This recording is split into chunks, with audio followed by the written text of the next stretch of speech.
Good evening.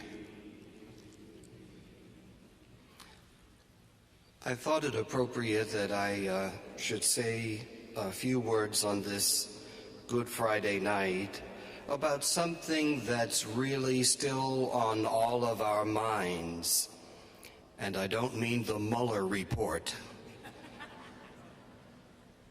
I'm referring to the tragic burning of one of our most magnificent icons in the world, Notre Dame de Paris.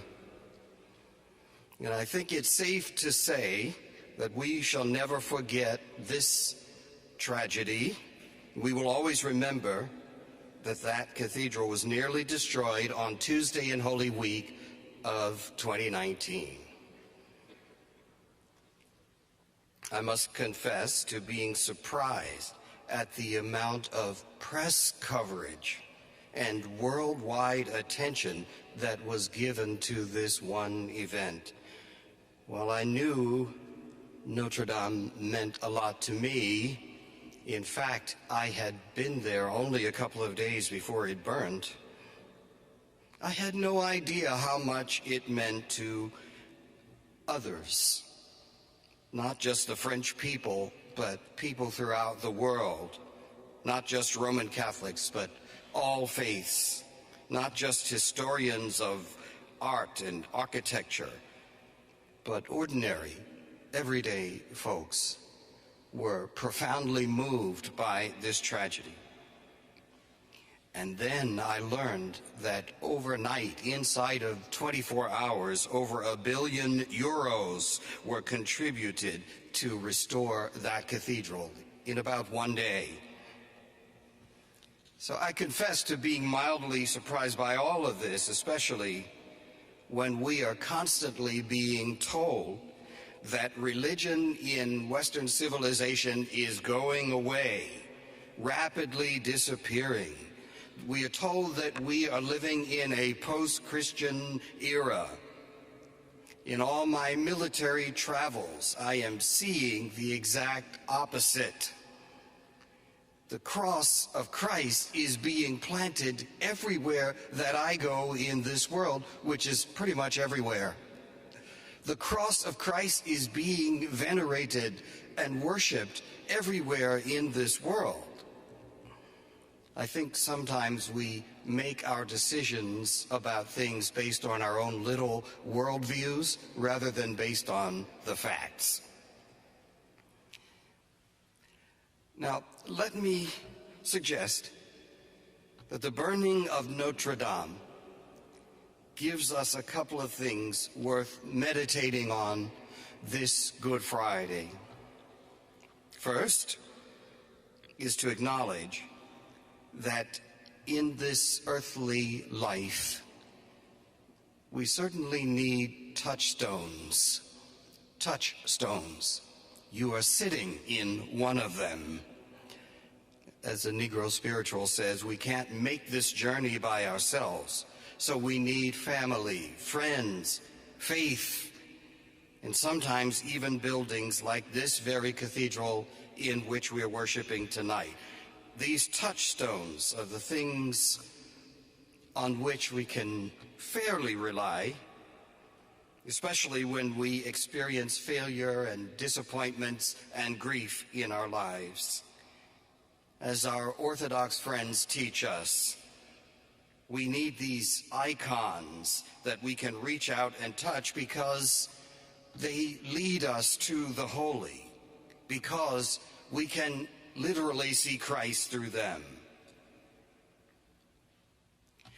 But my second point is that we must always take care, especially in this life, not to make the icons idols.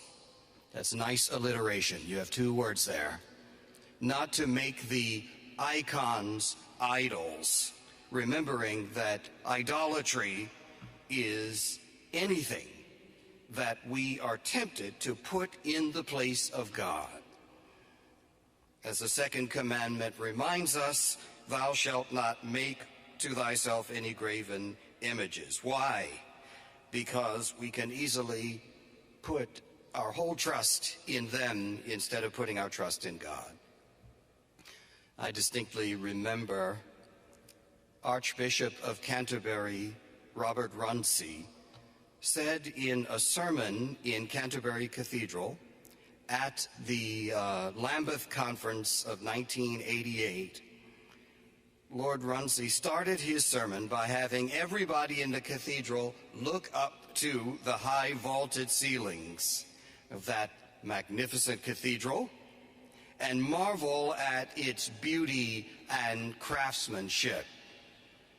I won't ask you to do that because I'm sure you already have. Then Lord Runcie said to all assembled, he said, "It is beautiful, but it is an illusion."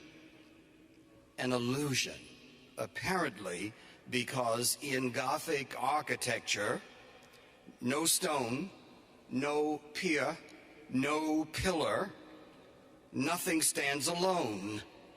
Everything stands together. All the pieces of the cathedral are mutually supporting one another. I already see your heads nodding, so you know where I'm going with that. I would say it is an illusion also because it can only stand actually by the grace of God. Everything in these great houses of worship is intended to work together for good to them that love the Lord, to them that are called according to his purpose.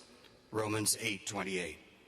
Everything in a cathedral is designed not so much for us to marvel and wonder at its beauty as to point the way to Christ.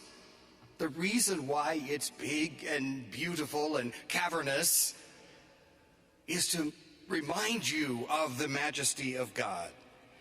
A cathedral is beautiful only insofar as we can see God through it. Much as we may love it, we must not make it an idol. There's a story about a little boy touring the stained glass windows in one of the English cathedrals, and seeing the people depicted in the stained glass, he asked his mum, "What are saints?" And after her lengthy explanation, the little boy looked at her with a twinkle in his eye, and he said, "Oh, I get it. The saints are the people who the light shines through. The people who the lights shine through." So I would add that Notre Dame is a building through which the light of Christ has shone through for 850 years. And either in spite of, or maybe even because of, the great fire, the light of Christ will continue to shine through that sacred vessel. My friends, we must not worship the church. We must worship the Lord of the church. Our touchstones, our cathedrals, our loved ones, all of those things that are so important to us, I must remind you, they cannot save us. Nothing of this world can save us. What saves us and saves us eternally is Jesus Christ's atoning sacrifice on the cross. Please take a moment and stop looking at me. I want you to look to the cross, because there is your salvation. And we thank God on this night that Jesus gave his life for us. And we thank God this night for that atoning sacrifice that the Lord did for us. Jesus saves.